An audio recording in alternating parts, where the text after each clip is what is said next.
comment réaliser la coupe de l'escalier droit pour, dans le cadre de votre projet résidentiel complexe, donc l'ajout d'un étage au chalet. Donc, pour débuter, on va partir du travail qui avait déjà été amorcé lorsqu'on a créé notre gabarit pour notre escalier droit.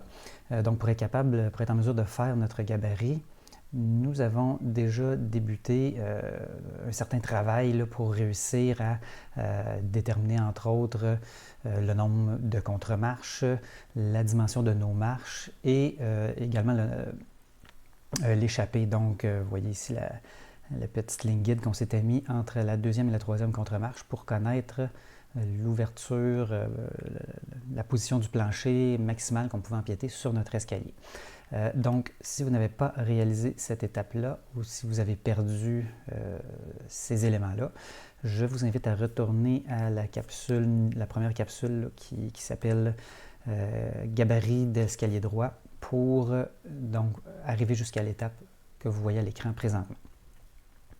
Bon, premièrement, qu'est-ce qu'on va faire? C'est qu'on va créer notre ouverture dans le plancher jusqu'à notre échappée ici. Donc, je vais tout simplement sélectionner mon plancher en appuyant sur le bouton Shift. Je sélectionne mes deux poignées ici et ensuite, en relâchant le bouton Shift, je peux agripper mon plancher et l'amener jusqu'à la ligne que j'avais déterminée pour mon échappée. Donc, l'échappée ici, 6 pieds 5, je vous rappelle, c'est le minimum de dégagement que le code exige dans un escalier résidentiel unifamilial pour ne pas qu'on risque de se cogner la tête sur le plancher en descendant l'escalier. Donc, je vais me prendre une copie de mon plancher que je viens de faire ici, comme ceci. Je vais l'apporter de l'autre côté. On voit qu'il y a des petits ajustements à faire ici, là. Et donc, qu'est-ce que je vais faire ici? Je vais apporter mon plancher jusqu'au derrière de mon avant-dernière marche ici. Donc, vous voyez, en fait, ici, comme ceci. Si bien que là, j'ai un dépassement d'1 pouce ici, ça va être le nez de ma marche sur mon plancher de l'étage. Je vais venir ajouter le rebord de mon plancher en élévation un peu plus tard.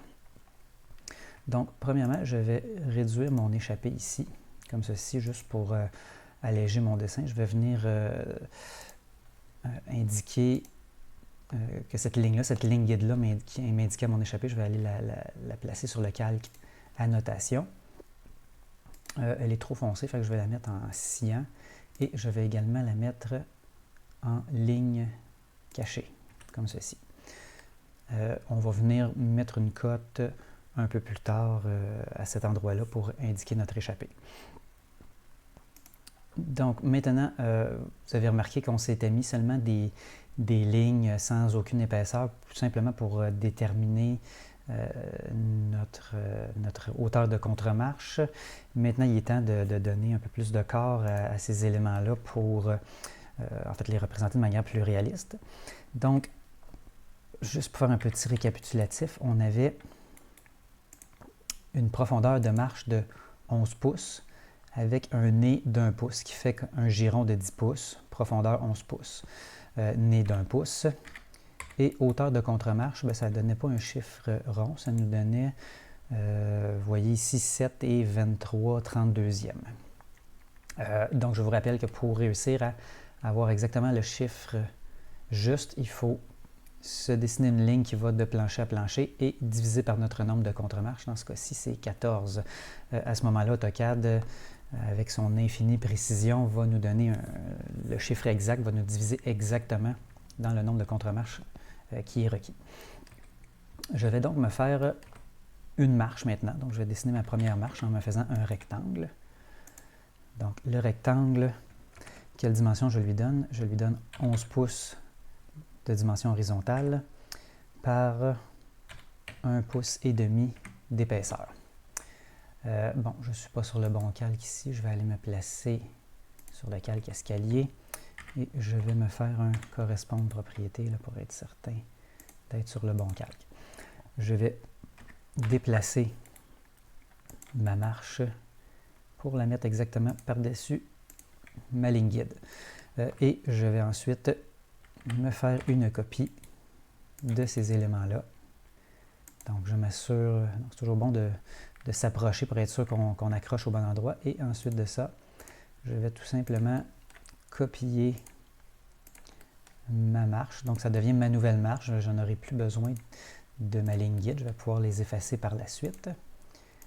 Donc, je copie toutes mes marches.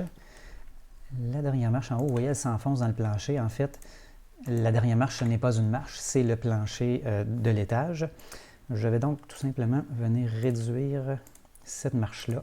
Dans la réalité, on va ajouter un nez de marche fixé sur le plancher du rez-de-chaussée pour créer notre dernier nez de marche. Donc, les autres marches étant tout simplement les planches de bois en tant que telles. Donc, comme je mentionnais, on va maintenant effacer nos lignes guides. Ce qui est plus rapide, c'est de sélectionner toutes nos marches, incluant nos lignes guides, et ensuite d'aller désélectionner nos marches. Donc, je fais Shift. Une fois que j'ai tout sélectionné, je fais Shift et je clique sur les marches une par une pour désélectionner les marches et garder mes lignes guides sélectionnées. Donc, ce n'est pas la seule méthode de procéder, c'est celle que je trouve la plus efficace. Une fois que toutes mes lignes sont sélectionnées, je fais supprimer au clavier. Donc, maintenant, j'ai tout simplement mes marches, comme ceci. Je vais dessiner ensuite mon nez de marche. Donc, un nez de marche, c'est une planche de bois qui va... attendez un petit peu, je vais me dessiner une ligne guide. Une planche de bois qui vient, sur laquelle mon pied va venir se buter. Donc, lorsqu'on va monter l'escalier, je me crée une ligne guide comme ceci. Donc, encore une fois, il y a plusieurs modèles d'escalier qui existent. Là, je fais le modèle le plus simple, c'est-à-dire des marches en bois d'1,5 pouce avec un limon à crémaillère que je vais dessiner un peu plus tard. Donc, c'est un morceau une planche de 2 par 12 qui va avoir été taillée par l'entrepreneur pour venir appuyer nos marches. Donc, je vais le dessiner dans quelques instants. Pour l'instant, je vais dessiner la contre-marche, donc planche de bois d'1 demi-pouce d'épais. Oui, je me suis fait une ligne guide ici. Je vais maintenant déplacer cette ligne guide-là d'1 demi-pouce vers la gauche. Et je vais me faire un rectangle, donc ma contre-marche, comme ceci. Ensuite, il me reste à copier, encore une fois, sur chacune de mes contre-marches, faire un déplacement pour copier chacune de mes contre-marches au bon endroit. Là. Donc, méthode rapide, comme ceci. J'ajoute toutes les contre-marches et je n'ajoute pas la dernière parce que la dernière, c'est le plancher de l'étage. Il va y avoir une contre-marche particulière ici. Si je copie cette contre-marche-là, vous voyez, elle est un petit peu plus longue parce qu'on n'a pas l'épaisseur de notre marche. La marche, en fait, c'est notre plancher du rez-de-chaussée. Donc, je vais tout simplement étirer la contre-marche pour la réajuster. Donc là, c'est un petit peu bizarre, ça flotte tout seul dans les airs. Là. Donc, je vais dessiner mon limon. Le limon, c'est, comme je vous disais, c'est l'élément sur lequel les marches sont déposées. Donc, pour dessiner mon limon, je vais me faire une ligne guide, donc une droite.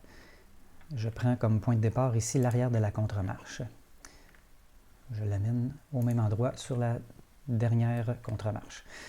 Donc, on va s'imaginer que notre limon à crémaillère est un 2 par 12. Qu'est-ce que c'est qu'un limon à crémaillère?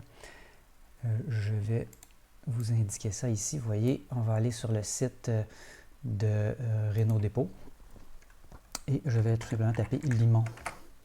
Donc, on devrait être bon pour voir qu'est-ce que c'est qu'un limon. Donc, vous voyez, c'est un morceau de bois. Bon, dans ce cas-ci, c'est, on dirait un 2 par 4 avec des morceaux de bois découpés dessus. Mais bon, souvent, ce qui va arriver, c'est que l'entrepreneur va aller acheter un 2 par 12 et ensuite le découper en dents de scie. Donc, c'est ce qu'on veut dire par limon à crémaillère. Donc, des dents de scie vont être découpées selon les spécifications que vous aurez données à l'entrepreneur et les marches vont venir se déposer là-dessus. Le limon, il va en avoir un de chaque côté et parfois, il va en avoir un intermédiaire aussi en plein milieu pour solidifier le tout. Donc, je retourne à mon dessin. Un 2 par 12, quelle dimension est-ce que ça a? Ça a donc 1,5 pouce d'épais, mais ça a 11 pouces et quart de hauteur, de hauteur, donc la planche de bois, hauteur totale. Donc, je vais faire un décalé de 11,25 comme ceci vers le bas. Donc, vous voyez, l'entrepreneur va acheter un 2 par 12 et ensuite, il va venir avec sa scie le découper pour créer le limon à crémaillère. Je n'ai plus besoin de ma ligne guide à cet endroit-là. Je vais maintenant me faire un polyligne pour donc représenter mon limon à crémaillère. Ce que j'ai dessiné pour l'instant, c'est en coupe, donc on dessine une coupe de l'escalier. Bon, la coupe se fait à cet endroit-là ici. En fait, j'ai oublié, j'aurais pu vous montrer mon 3D que j'ai ici pour bien illustrer. Donc, ce qu'on va dessiner, c'est cet escalier ici. Donc, l'escalier droit, comme ceci. Donc, on l'a en 3D avec le garde-corps qu'on va également dessiner. Si je regarde au rez-de-chaussée, donc on voit mon escalier avec mon élément coupé. Même chose à l'étage ici. Et si je sélectionne ma coupe, voici ce que ça donne. Donc, en appliquant la hiérarchie de traits, je vais augmenter mon niveau de précision ici. Voilà. Donc, vous voyez, ce qui est foncé est coupé. Donc, mes marches et contre-marches sont coupées. Mais mon limon, lui, il est en élévation. Donc, il va être un petit peu plus mince, comme ceci. Donc, je retourne dans AutoCAD. On va maintenant dessiner le limon. Je vais donc garder le même calque escalier, mais je vais me mettre en sciant. Je me fais un polyligne, donc PO au clavier. Et donc maintenant, j'ai tout ce qu'il me faut pour venir dessiner mon limon, comme ceci.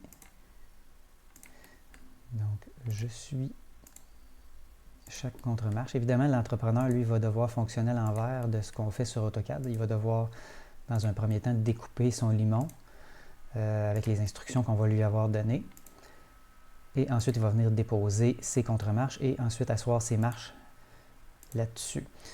Donc, nous, dans AutoCAD, on fait un petit peu le chemin inverse là, pour se faciliter la tâche. Mais, oups, CTRL-Z, comme ceci. Arrivé sur le plancher, je descends. Là, comme je suis en angle, AutoCAD ne voudra pas me faire mon accrochage. Donc, ce que je fais, c'est que je vais tout simplement descendre un peu plus bas et m'assurer de croiser ma ligne guide, comme ceci. Je vais venir corriger ça plus tard. Ici, j'ai une jonction, pas de problème. Et quand j'arrive à la fin, je fais C pour clore. Maintenant, je corrige la partie du haut, comme ceci. Vous voyez, là, maintenant que j'ai une jonction, je suis capable facilement de venir installer ma jonction au bon endroit. J'efface ma ligne guide. Je vais changer l'ordre de tracé. Donc, vous voyez, le limon ne devrait pas être apparent ici. Donc, tout simplement, en cliquant, je m'en vais dans « Outils »,« Ordre de tracé » et je lui dis « Placer le limon en arrière-plan ». Donc, voilà ma coupe d'escalier est, pour ainsi dire, complétée. Donc, c'est pas plus compliqué que ça pour l'escalier droit. Maintenant, oui, il reste une bonne partie du dessin à faire, soit la partie du garde-corps. Donc, vous voyez ici, ça correspond parfaitement à mon escalier que j'ai ici. Donc, lorsque, vous voyez les lignes pointillées, ici, c'est ma contre-marche. L'alignement de ma contre-marche, je vais mettre seulement la ligne de devant de la contre-marche, par convention, pour ne pas alourdir mon dessin. Mais donc, je vois ma contre-marche ici. Et la ligne pleine, c'est le nez de ma marche. Donc, je vois le nez ici. Et en pointillé, je vois la contre-marche qui est située dans la direction à laquelle je regarde, mais cachée par un élément qui est ma marche. Arrivé à une certaine hauteur, donc ici, 1, 2, 3, 4, 5, à la 5e contre-marche. 1, 2, 3, 4, 5. Donc, par convention, dans un plan de coupe en architecture, c'est à 4 pieds du sol, donc environ à cet endroit-là. J'arrive au-dessus de mon escalier et tout ce que je vois, c'est en ligne cachée au-dessus de ma tête. Donc maintenant, les traits sont allongés pour m'indiquer que c'est quelque chose qui est derrière l'observateur. Donc voilà, on est prêt à commencer le garde-corps à proprement parler. Donc, garde-corps, je vous présente ici un extrait du code du bâtiment. Donc, tout ça est mentionné dans comment faire un escalier, tout ça est mentionné et spécifié dans le code du bâtiment. Donc, vous voyez, par défaut, tous les garde-corps doivent avoir 1070 mm. Donc, 1070, ça fait 42 pouces. Par contre, vous voyez ici, c'est écrit sous réserve des paragraphes 2 à 4. Et qu'est-ce qu'on dit au paragraphe 2? C'est que tous les garde-corps à l'intérieur d'un logement doivent avoir une hauteur d'au moins 900 mm. Donc, dans le résidentiel, on est correct 900 mm. 900 mm, qu'est-ce que c'est? C'est un petit peu moins que 3 pieds. Donc, 3 pieds, c'est 915 mm. Pour être sûr, donc c'est un minimum. Donc, qu'est-ce qu'on va faire? C'est qu'on va mettre 3 pieds pour être certain d'avoir au moins notre 900 mm et d'être conforme au code. Donc, le code demande à ce que notre garde-corps soit à 900 mm par rapport à une ligne imaginaire passant par l'extrémité du nez de nos marches. Donc, je vais me faire une ligne guide, ici, qui passe par le nez de mes contre-marches, comme ceci. Je vais en profiter aussi de me faire une deuxième ligne guide sur le dessus de mon plancher d'étage. Donc maintenant, qu'est-ce que je fais? Je déplace mes deux lignes comme ceci vers le haut. Donc je m'assure d'être en mode ortho. Je déplace de 36 pouces. Mes deux lignes comme ça. Ce sont des lignes guides, je vous rappelle. Donc maintenant, qu'est-ce que je vais faire? Je vais dessiner mon élément au bas de mon escalier. Encore une fois, comme vous voyez, là, si on essaye de... Ah, il a l'air de vouloir accrocher parce que c'est un point milieu. Donc je vais en profiter, je vais m'accrocher directement. Mais si ça ne fonctionne pas, vous faites juste dépasser votre ligne guide et ensuite vous ramenez le trait au bon endroit. Ici, je vais également me dessiner, donc ça va être mon garde-corps. Donc, je vais m'en dessiner une dernière ici, comme ceci. Est-ce que je suis en train de vous mélanger en dessinant mon garde-corps du haut? Là, je suis en train de dessiner en fait mon garde-corps en diagonale pour mon escalier. Donc, si je reviens dans mon 3D, cette partie-là, et ici en haut, je suis en train de dessiner la partie du haut. Je vais vous montrer en 3D, là, je ne veux juste pas vous mélanger en dessinant trop rapidement les éléments, mais donc, je coupe mon escalier environ ici, et ce que je vois, c'est, dans un premier temps, le garde-corps qui monte ici, aux côtés de la volée, et ensuite de ça, quand j'arrive à mon plancher pour empêcher les gens de tomber dans l'ouverture, dans ma trémie, le garde-corps retourne ici. Et donc, vous voyez, il va revenir, on va avoir une partie du garde-corps coupée à cet endroit-là. Donc, c'est ce que je suis en train de dessiner. Donc, là, ce qu'on est en train de faire, on n'est pas en train de dessiner le garde-corps, on n'est pas en train de designer le garde-corps, c'est-à-dire, on ne fera pas un garde-corps qui est esthétique et qui est fait pour, donc, de manière ornementale. On va tout simplement dessiner un garde-corps pour pouvoir donner des instructions à l'entrepreneur général, des règlements minimums du code qu'il doit respecter. Donc, ce n'est pas un garde-corps, on ne dessinera pas les éléments, les barotins travaillés, on n'entrera pas là-dedans. Donc, tout simplement minimum pour pouvoir donner des cotes de spécification minimale à l'entrepreneur général. Donc, je vais faire des décalés, donc DC au clavier pour décaler, 2 pouces d'épais. Je décale comme ceci. Donc, on va venir tout réajuster ça par la suite. Donc, dans ce cas-ci, je décale vers la gauche. Ici, vers la droite, pardon. Ici, je décale vers la gauche et par en dessous. Donc, tout ça, ce sont des lignes guides. Maintenant, je vais aller faire mes raccords. Donc, RA au clavier. Et comme ceci, je vais être capable de venir découper mon garde-corps de cette manière-là. Comme ceci. Ici, je vais... comment je vais travailler ça? Excusez-moi, je réfléchis. Bon, ici, je vais découper ces traits-là vis-à-vis le dessus de mon garde-corps en oblique, là. Donc, je me fais un ajusté AJ, comme ceci, pour découper. Donc, vous comprenez là, que mon garde-corps de l'étage ici va venir se buter sur, venir se cacher en fait derrière ma main courante en oblique, là, ici. Ensuite de ça, je vais me recréer des lignes comme ceci, comme ceci. Non, c'est pas grave si ça dépasse un peu, on va réajuster ça immédiatement. Donc, si je reviens à Revit, mon garde-corps en oblique ici est plus près de mon observateur que mon garde-corps de l'étage ici. Donc, je vais modifier ma hiérarchie de traits pour mon garde-corps de l'étage, tout simplement pour que ça soit plus clair au visuel. Je vais le mettre en gris 8. Donc là, on comprend que celui-là, cet élément-là ici est plus près de l'observateur que cet élément-là. Donc, ça devient plus clair à ce moment-là de faire mes raccords. Oups, comment je fais ici? Donc, comme ça. Et comme ceci. Donc, vous voyez, mon garde-corps part ici, il monte jusqu'à l'étage, et ensuite, à cet endroit-là, il retourne. Donc, il y a un élément qui descend ici, mais l'autre garde-corps retourne ici et s'en va ensuite à l'horizontale.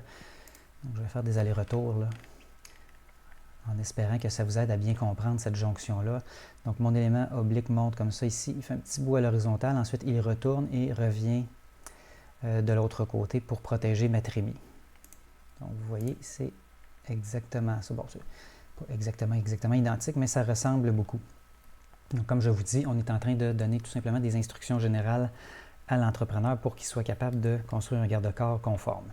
Donc, dans ce cas-ci, ça serait, avec nos documents, l'entrepreneur va ensuite partir, aller rencontrer le client et lui proposer l'esthétique de l'élément garde-corps. Donc, il va y avoir des choix à faire. Faites attention, il y a beaucoup de choses qui ne sont pas conformes, là. Donc, je vous rappelle, comme quand on avait donné le cours sur les escaliers, vous voyez ici, on a un élément qui est escaladable et les éléments horizontaux sont trop éloignés les uns des autres. Donc, ce garde-corps-là n'est pas conforme au Québec. Donc, celui-là semble plus conforme. Donc, vous voyez, il y a plusieurs styles esthétiques qui existent. Bon, ici, vous voyez, la contre-marche n'est pas fermée, elle est ouverte. Donc, ça, c'est, en fait, nous, comme je l'ai expliqué, on donne les instructions à l'entrepreneur pour qu'il fasse quelque chose de conforme et ensuite, les choix esthétiques seront à gérer avec le client. Dans certains cas, ça pourrait être à vous de le faire. Donc, le client pourrait vous demander de dessiner l'élément donc esthétique du garde-corps. À ce moment-là, il va falloir penser à charger plus cher d'honoraires parce que ça va être un peu plus long à faire ces dessins-là.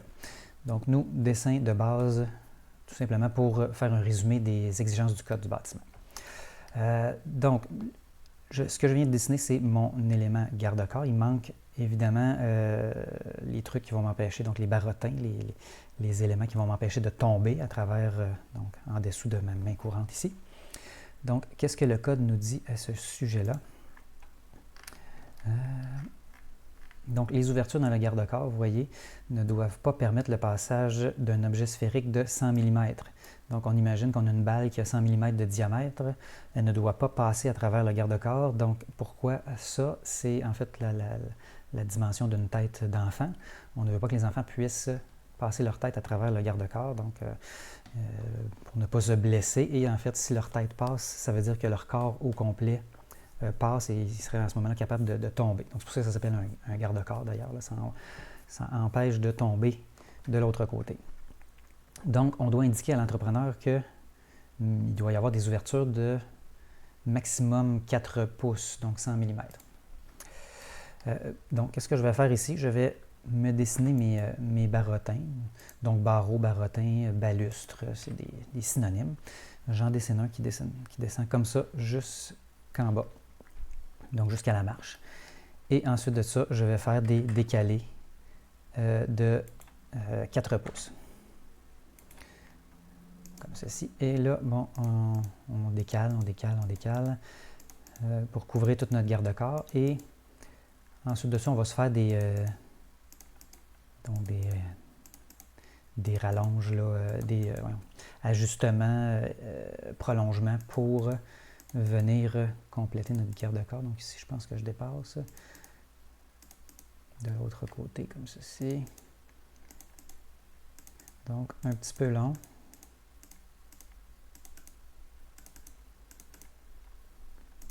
Donc, c'est une partie un peu répétitive de notre dessin. Donc ici, j'arrive tout juste, ça m'en manque un peu ici. Bon, celui-là, je pourrais l'effacer. Celui-là aussi, je pourrais l'effacer si c'est trop collé. Dans le fond, l'entrepreneur va se fier à notre indication de cote. Donc, qu'est-ce que je fais maintenant? Je dois prolonger et raccourcir mes garde-corps pour qu'il s'ajuste sous, en fait, entre l'élément sous ma main courante ici et le dessus de mes marches. Je vais faire quelques déplacés. Tout simplement pour faciliter les opérations, là, donc je vais me rapprocher comme ceci. Comme ceci. J'y vais à l'œil. Pour placer tout ça, on va faire nos ajustements finaux à l'instant. Donc, il y a 2 commandes qui existent dans AutoCAD pour nous aider là-dedans. Ajuster et prolonger. Donc, comme j'ai expliqué, ceux qui m'ont eu en DAO intermédiaire, c'est 2 commandes qui sont comme l'inverse une de l'autre. Donc, on peut faire soit ajuster, donc AJ au clavier, faire entrer 2 fois, ou faire prolonger et faire entrer 2 fois. Donc, dans ce cas-ci, je vais faire prolonger. Prolonger et je fais 2 fois entrer. À ce moment-là, la commande est automatiquement activée. Je n'ai pas besoin de dire vers quoi je veux prolonger ma ligne. Elle est automatiquement activée en prolonger. Donc, je clique gauche de ma souris et je peux même faire des sélections multiples comme ceci. Vous voyez? Comme ceci. Donc, partout ce que je dois prolonger, je le fais comme ceci. Et ce qui est beau avec cette commande-là, donc prolonger 2 fois barre, 2 fois entrée, c'est qu'en pesant sur Shift, donc, ça devient contraire, ça devient la commande ajustée. Donc, vous voyez ici, j'ajuste automatiquement et je peux encore une fois le faire sur plusieurs traits à la fois. Et lorsque je relâche mon bouton Shift, ça revient la commande prolonger. Donc, vous voyez, automatiquement, il prolonge à la première ligne qu'il voit. Donc, ici, je raccourcis en faisant Shift. Donc là, je peux en faire plusieurs. Je peux en faire plusieurs ici, comme ceci, vous voyez. C'est très pratique, cette commande-là. Donc là, ici, j'ai prolongé. Je pourrais, donc comme je vous dis, faire la même chose avec ajuster. Donc, entrer, entrer. À ce moment-là, lorsque je n'appuierais pas sur Shift, il ferait le contraire. Donc, il raccourcirait automatiquement. Et quand j'appuierais sur Shift, il ferait prolonger. Donc, commande très pratique à connaître. Ici. Donc, j'ai oublié un petit bout ici, là. Je vais venir le corriger tantôt. Comme ceci. Donc, là, on est dans des éléments répétitifs. C'est un petit peu plate, ce bout-là. Là. Donc, je vais bouton Shift enfoncé.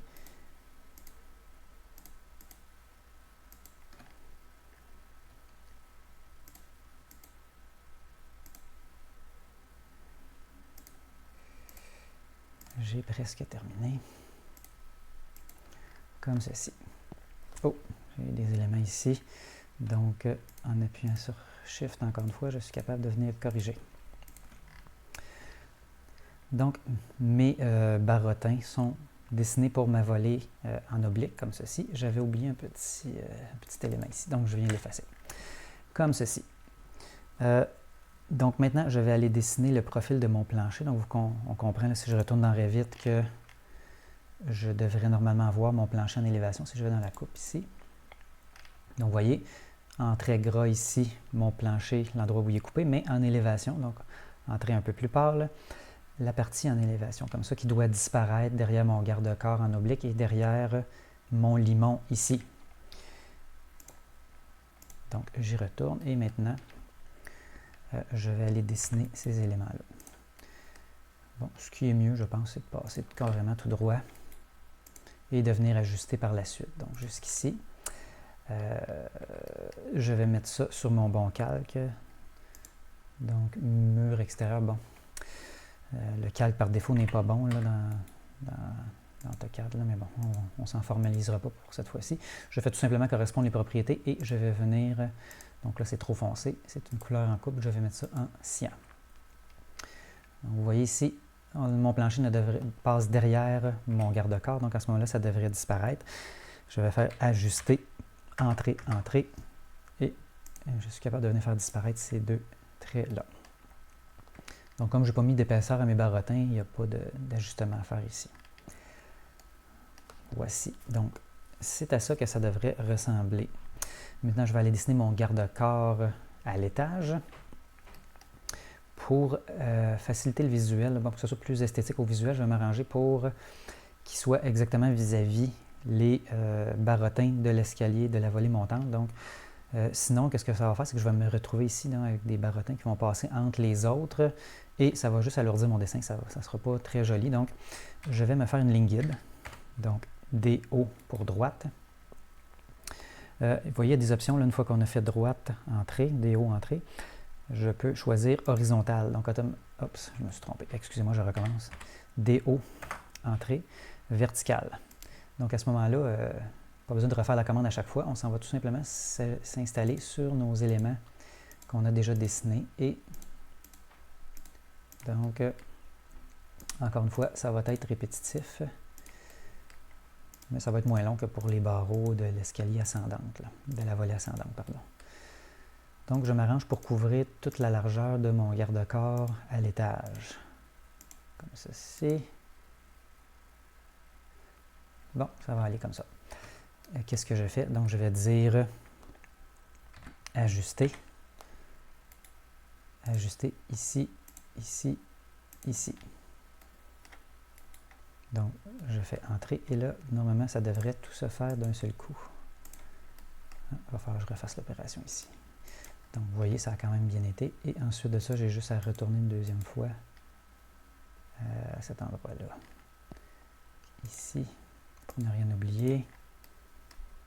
Comme ceci. Et opération finale, je vais me faire un correspondre propriété pour, comme c'était le garde-corps de l'étage est un petit peu plus loin de mon point d'observation, je vais le mettre en gris 8. Donc visuellement, ça va être plus facile à comprendre. Comme ceci. Donc mon garde-corps ici, ma volée ascendante, le garde-corps à l'horizontale sur le plancher et le garde-corps ici doit se retourner. Si je retourne dans mon 3D, je vais le mettre en 3D ici. Donc vous voyez, j'ai un plan de coupe à quelque part ici qui passe à travers ma volée et donc je vais avoir un élément qui est coupé ici et je vais avoir également des barottins qui vont être plus près de mon observateur. Donc dans AutoCAD, qu'est-ce que je vais faire? Je vais tout simplement me faire un petit rectangle ici, en rouge. Oups. Bon, je vais tout simplement remettre du calque ici. Et en bleu, un barottin qui va jusqu'au plancher. Donc lui va être un petit peu plus foncé que le reste. Lui il est plus près que ce que je vois derrière. Donc voilà, mon garde-corps est maintenant complété. Ça ne serait pas une mauvaise idée de venir sauvegarder le tout pour ne pas perdre tout ce précieux travail. Je vous rappelle que vous avez des titres à mettre en dessous de votre escalier ici. Donc on va avoir... donc là, en fait, on est rendu à mettre des annotations dans notre dessin. Donc, un titre. Quel titre est-ce que je vais mettre? C'est-à-dire à quel endroit où est-ce que ça se situe? J'ai un petit blanc symbole. Ah oui, voilà. Donc, titre d'un détail 3 infos. Comme ceci. Donc, vous allez avoir un titre en dessous de votre dessin ici. Et je vous rappelle également que vous allez devoir me mettre... Oups, comment ça fait que je ne suis pas capable de sélectionner? Non, D. Dans votre plan, vous allez également devoir me mettre une référence. Donc, si je m'en vais encore une fois dans le symbole, je vais avoir ma bulle 3 infos ici, qui va devoir être ajustée en conséquence, c'est-à-dire un drapeau activé. Je suis capable de l'activer de l'autre côté, comme ceci. Comment est-ce qu'on fait donc? Comment est-ce qu'on fait pour... Est-ce qu'on fait un miroir? Ah oui, je me rappelle. Donc, il faut que je tourne ma bulle comme ça et que je clique sur la petite flèche. Donc, voilà. Donc, vous avez bien vu l'opération là. Donc, il y a un symbole à venir mettre, un symbole de coupe sur votre escalier en plan. En fait, on pourrait mettre 2 drapeaux ici. Donc, sur votre escalier en plan. Je pourrais mettre 2 drapeaux activés. Donc, vous voyez. Pour indiquer ici qu'on va du haut de l'escalier au bas. Donc, il y a un petit symbole de coupe à indiquer. Ah non, c'est pas vrai parce que votre escalier, en fait, ne sera pas... En fait, on demande à tout le monde de faire l'escalier droit. Donc, oubliez le symbole en plan. Normalement, il faudrait mettre un symbole escalier droit, mais dans le cadre de l'exercice cette année, en projet résidentiel complexe, on a décidé de donner seulement l'escalier droit à faire à tout le monde, même ceux qui ont l'escalier, donc un escalier en U ou un escalier en L. Donc, bon, si vous avez l'escalier droit, vous pouvez mettre votre symbole de coupe, là, sinon, c'est pas grave. Par contre, ça va être important de nous mettre un titre qui dit, bon, coupe de l'escalier, l'échelle que vous avez choisie, etc. Donc, voilà pour le titre. Maintenant, on a encore quelques annotations à mettre dans notre dessin. Premièrement, il faut, comme je vous dis, on indique le code, donc les exigences minimales du code à notre entrepreneur. Je vais aller me mettre sur le calque cote. Et donc, je vais indiquer la cote ici de hauteur du garde-corps. Donc, vous voyez 3 pieds. Dans les faits, c'est 3 pieds minimum. Donc, petit truc pour venir indiquer le minimum sur notre cote ici sans forcer notre code. Donc, vous voyez, il y a moyen d'écrire, de rajouter du texte dans AutoCAD, mais à ce moment-là, ça va remplacer le texte de base, donc de ma cote. Et donc, si je veux réussir à mettre minimum en dessous, donc ça va être écrit 3 pieds et minimum en dessous, et ma cote va être encore éditable. Je vais vous montrer ça dans un instant. On clique sur la cote qu'on vient de créer et à ce moment-là, donc on doit entrer comme ceci. Donc vous voyez les deux petits signes plus grand que, plus petit que. Ensuite de ça, on fait barre oblique inversée. On fait un X majuscule et ensuite on peut écrire du texte. Donc MIN point dans le cas ici. Et vous voyez, on a ensuite du texte qui vient s'ajouter en dessous. Donc, ça donne une indication à notre entrepreneur, là. Et la beauté de la chose, c'est que si on étire notre code continue à être éditable. Donc, dans ce cas-ci, on indique les exigences du code à notre entrepreneur. On lui dit, ce garde-corps-là doit avoir au moins 3 pieds de haut. Donc, il peut le faire un peu plus grand s'il veut. Il pourrait le faire à 42 pouces si ça y tentait. Mais, donc, c'est minimum 3 pieds. On a la même exigence pour le garde-corps de la volée ascendante ici. Donc, je vais me copier ma cote ici. Je vais prendre cet endroit-là et donc vous vous rappelez, ça doit être du nez de la contre-marche jusqu'au-dessus du garde, comme ceci. Donc, à ce moment-là, je peux tout simplement ramener ma cote comme ceci, là, ma ligne de cote. Et si je veux éviter que mes barottins passent à travers mon texte, donc je peux encore une fois aller dans les propriétés et aller chercher remplissage, donc couleur de remplissage. On va mettre aucune. Est-ce que c'est ça? Non, c'est pas ça, c'est pas aucune, c'est arrière-plan. Ben voyons, j'ai un petit blanc de mémoire, pardonnez-moi. Qu'est-ce qu'on met comme couleur d'arrière-plan?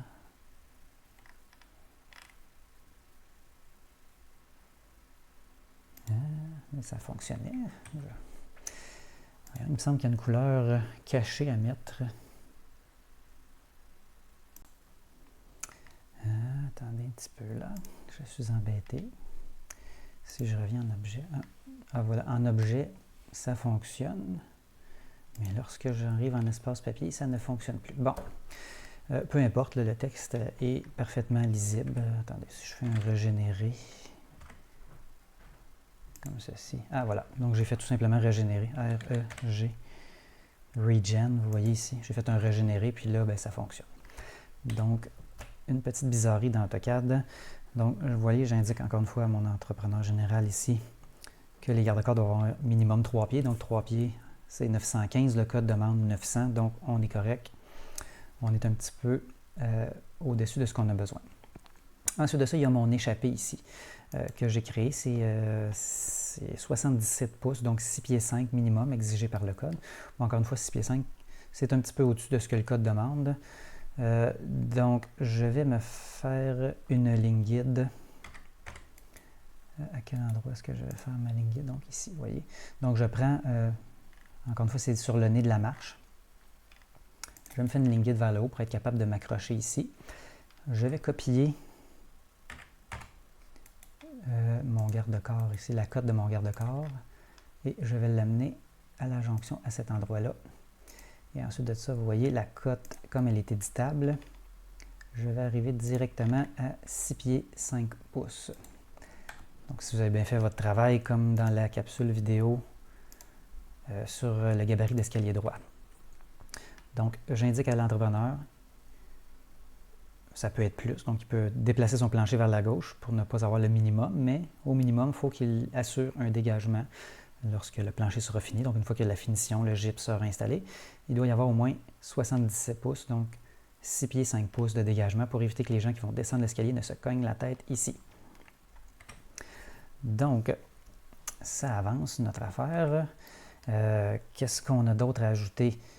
Donc là, on va ajouter un peu de texte. Je vais numéroter mes contre-marches. Donc, je m'en vais dans « Annoter ». Je vais choisir « Texte », une seule ligne. Donc, comme ceci, texte, une seule ligne. Je vais mettre 1. Comme ceci. Ma contre-marche numéro 1 est ici. Donc, pas besoin de toutes les numéroter. Attendez, je vais me mettre sur... je suis sur le calque code, je vais me mettre sur le calque annotation. Donc, je pourrais me mettre du calque, là, peu importe. Donc, j'ai ma contre-marche numéro 1 qui est en bas. Et ma dernière contre-marche ici, qui est ma contre-marche numéro 14. Bon, il y en a qui numérotent chacune des contre-marches. Selon moi, ce n'est pas nécessaire. Donc, on numérote la première et la dernière. On va s'assurer qu'on a bien 14 contre-marches. 1, 2, 3, 4, 5, 6, 7, 8, 9, 10, 11, 12, 13 et 14.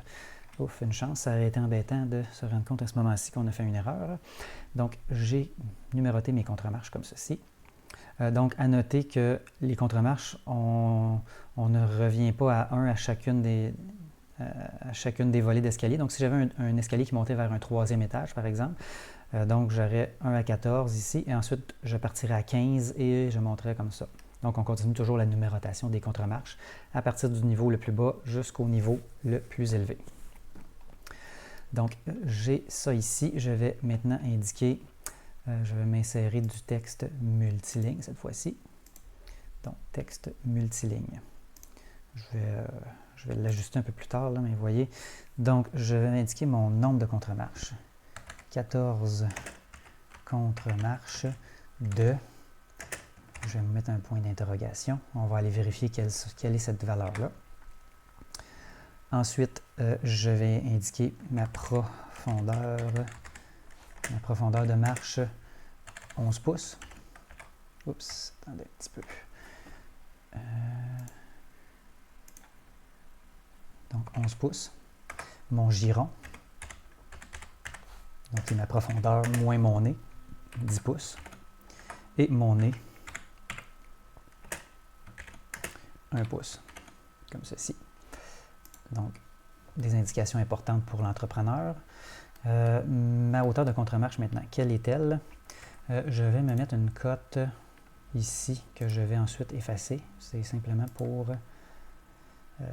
donc aller déterminer quelle est la hauteur de ma contre-marche. Donc 7 et 3/4, c'est ce qu'on visait, c'est pas tout à fait précis, là. Vous voyez, si je mesure avec la commande DI pour distance, il me donne un autre son de cloche. Donc 7 et 23/32e. Donc 3/4, c'est pas assez précis. 23/32e, c'est trop précis. Je vais aller dans mes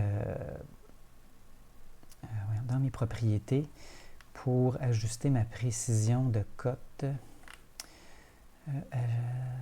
Donnez-moi un petit instant. Donc ici, dans unité principale, vous voyez, précision est au 8e de pouce. Je vais la mettre au 16e, voir. Donc 7 et 11/16e. Donc c'est assez important d'être précis. Généralement, on ne va pas plus loin que le 1/8e de pouce dans un plan parce que sinon c'est trop précis. 1/16e, c'est presque l'épaisseur d'un ongle, là. Bon, j'exagère, mais... par contre, dans le cas d'une contre-marche, c'est très important d'avoir une mesure précise parce que dès qu'on commence à monter un escalier, c'est-à-dire notre cerveau enregistre le pas Et si on a une trop grande variation, on risque de manquer la marche, comme on dit, et de débouler l'escalier, ce qui est très dangereux. Donc, je vais écrire 14 contre-marches de 7 et 11 16e. Donc, je reviens ici. Et 7 et 11 16e de pouce. Oups. Qu'est-ce qui s'est passé? Mon clavier a changé encore une fois, sans m'en parler. Donc 7 et 11 16e de pouce et je préfère les cotes en diagonale comme ceci. Donc voilà. Je peux amener cet élément-là ici, si je veux, vous voyez, plus près de mon escalier. Bon, il y a une petite diagonale ici là, qui s'accorde avec le garde-corps, donc pourquoi pas. Je vais correspondre mes propriétés pour avoir sur le bancal qui est annoté. J'efface ma cote ici, c'était simplement pour aller valider ma hauteur de contre-marche. Donc, je pense que j'ai pas mal tout ce que j'avais à annoter. Oups, non, il me manque une cote très, très importante. Donc, il me manque la distance entre mes barreaux ici. Donc, vous vous rappelez, là, très important. Le code dit que c'est maximum 4 pouces. Donc, je vais prendre... Encore une fois, je vais copier cette cote-là ici. Je vais la porter ici. Je vais la retourner. Comme ceci. Et je vais la porter sur mon garde-corps ici. Oups. Je recommence. Déplacer. Je la porte par-dessus mon garde-corps. Et je vais aller sélectionner la distance entre deux barreaux. Je vais ramener ma cote comme ceci. Donc, ce n'est pas 4 pouces minimum. Il faut faire attention, il faut le changer. C'est 4 pouces maximum. Très important. Donc, ici, vous voyez, dans ma petite formule magique, ici, je vais mettre max pour maximum. Donc je vous rappelle la petite formule magique, là. Signe plus ou moins de chaque côté. Barre oblique inversée, très important qu'elle soit inversée. X majuscule, très important que ce soit un X majuscule. Et ensuite, le texte que vous voulez venir ajouter sur la ligne du bas. Donc, dans ce cas-ci, maximum. Donc, j'indique à mon entrepreneur que mes barotins doivent être distancés à maximum 4 pouces. Donc, je vous rappelle ici qu'on a fait un escalier, la coupe est complétée. Là, donc, on a fait un escalier pour indiquer le minimum code à notre entrepreneur. Ça se pourrait que dans votre carrière, vous soyez appelé à dessiner le garde-corps esthétique, c'est-à-dire avec les barotins réels. Donc, à ce moment-là, je vous conseille de charger pas mal plus cher à votre client parce que ça ne vous prendra pas seulement 45 minutes à faire. Donc, ici, on est rendu presque à 50 minutes. Là. Donc, ça ne vous prendra pas juste 1 heure à dessiner dans la réalité si c'est précis. Sinon, c'est un genre de garde-corps qui est très suffisant, comme je vous expliquais, pour que votre entrepreneur et votre client puissent s'asseoir ensemble et faire des choix esthétiques. Donc, aller choisir... je peux revenir chez Home Depot ici, par exemple.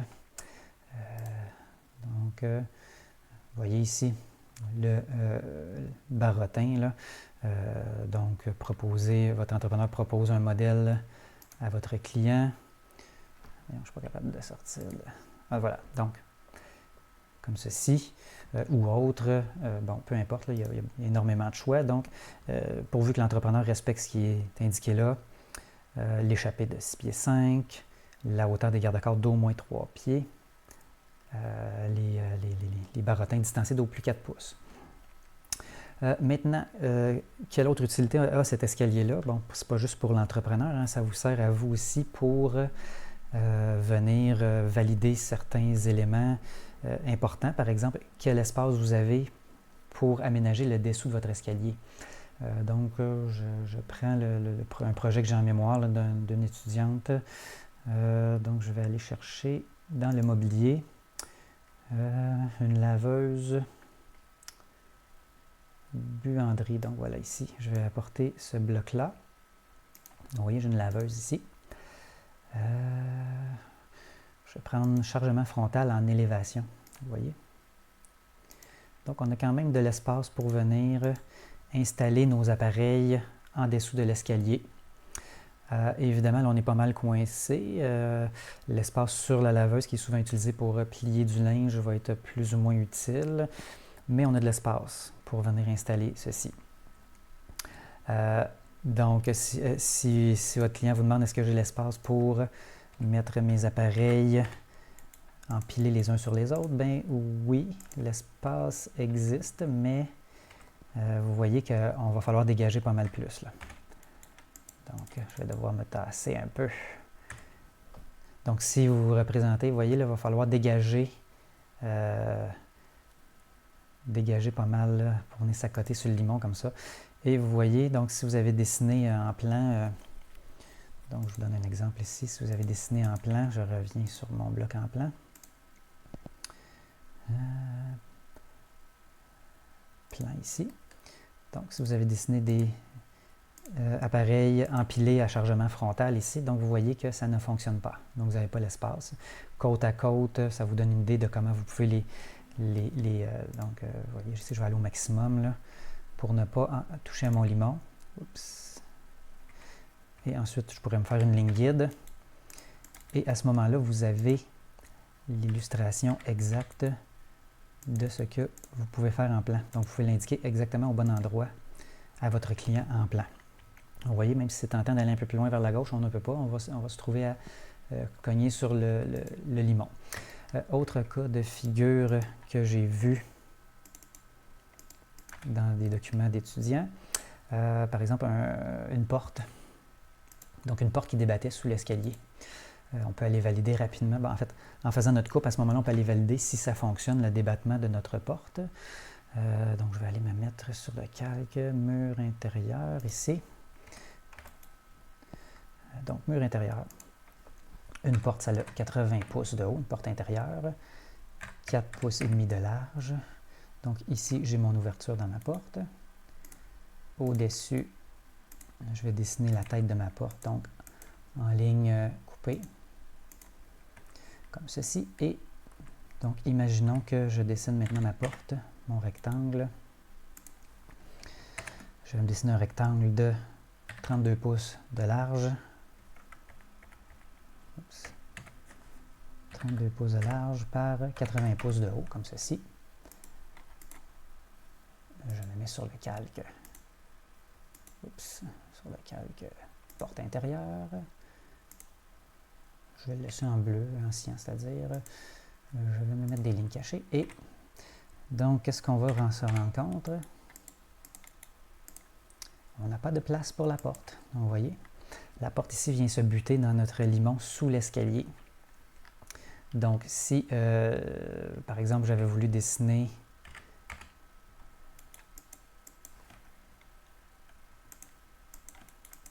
ceci, donc je m'en vais en plan ici. Imaginons que j'ai une porte ici, donc 32 pouces. Je vais aller chercher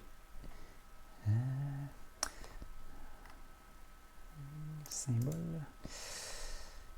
J'ai des petits blancs de mémoire. À quel endroit est-ce que mes portes sont? Donc voilà ici, nouvelle porte.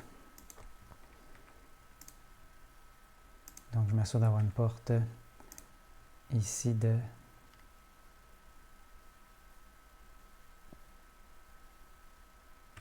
32 pouces. Est-ce que j'ai une porte de 32 pouces? Ça devrait être ceci. Distance. Donc 2 pieds 6, ça fait 24. 29, 30, donc 30. 32. Donc je vais retourner ma porte. Comme ceci. Oups. Miroir. Miroir. Entrée. Bon, excusez-moi. Je me suis un petit peu emmêlé. Donc, si, par exemple, on dessinait une porte comme ceci, accessible par en dessous de l'escalier, donc on se rend compte en la dessinant en plan, ça semble fonctionner, mais lorsqu'on s'en va valider avec notre coupe, ça ne fonctionne pas. Notre porte se bute en dessous du limon. Donc voilà, ça complète l'exercice sur la représentation d'un escalier en coupe. Bon, vous n'avez pas à représenter là, ces éléments-là dans votre coupe d'escalier, sauf si vous avez un escalier droit et vous voulez valider les éléments en dessous. Mais donc voilà à quoi devrait ressembler votre dessin de coupe d'escalier.